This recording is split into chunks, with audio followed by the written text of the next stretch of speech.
Táid in Ionad Pobail go Chiarán I seo Conamara Láir ag ócáid Aistear na Scoile.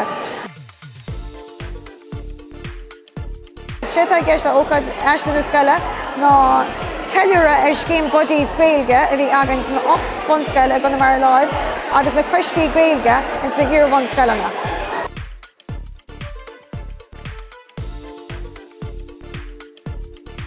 Tá ócáid mór bhíteach cur le chéileach go na gasúr scoile agus iad a tuairt aitheantais go na daoine agus go na daltaí scoile I Ionad Iorras leis an Gaeilge faoin cín sa scoileanna agus tá sé bhálainn tá Aistear álainniuide agus an na gasúr fíorthasta le chéile. Ar is stáit nacht bhí rá í chansar an don lá Hanafín agus Catalín í Chúláin ag caint ar tábhacht na Gaeilge.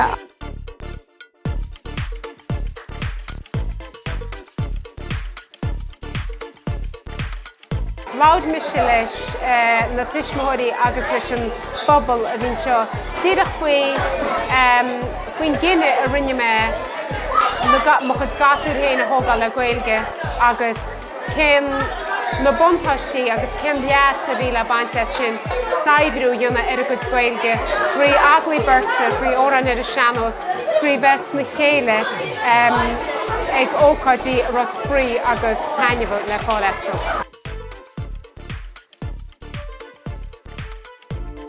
Bhí ceol agus damsa ar an áir an pizza, tá siad a riocht thart agus anscríoach go le chéile agus freisin curú maisiúcháin agus smitú orb agus tá go leor ana bhíthe alta agus rudaí riocht thart go deanúis.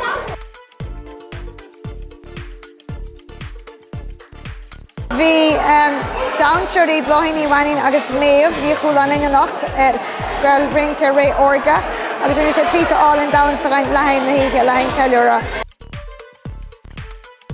Bringe mu a damsa héinsós agus chuir mu thopa seap le chéile lehain damsa omláin na dhéana. Mar bring mu measca it's a damsa seanas agus damsa Gaeilge.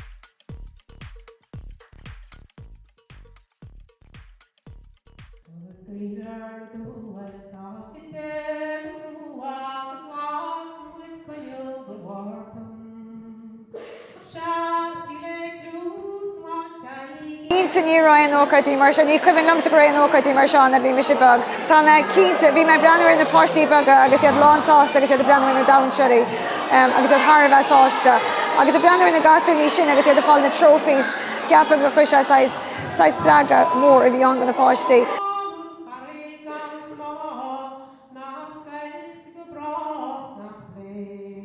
As me óran na bochaí bána agus is óran na sin a chumráistearí agus is óran na is sprágans agus I grísans an Pobail.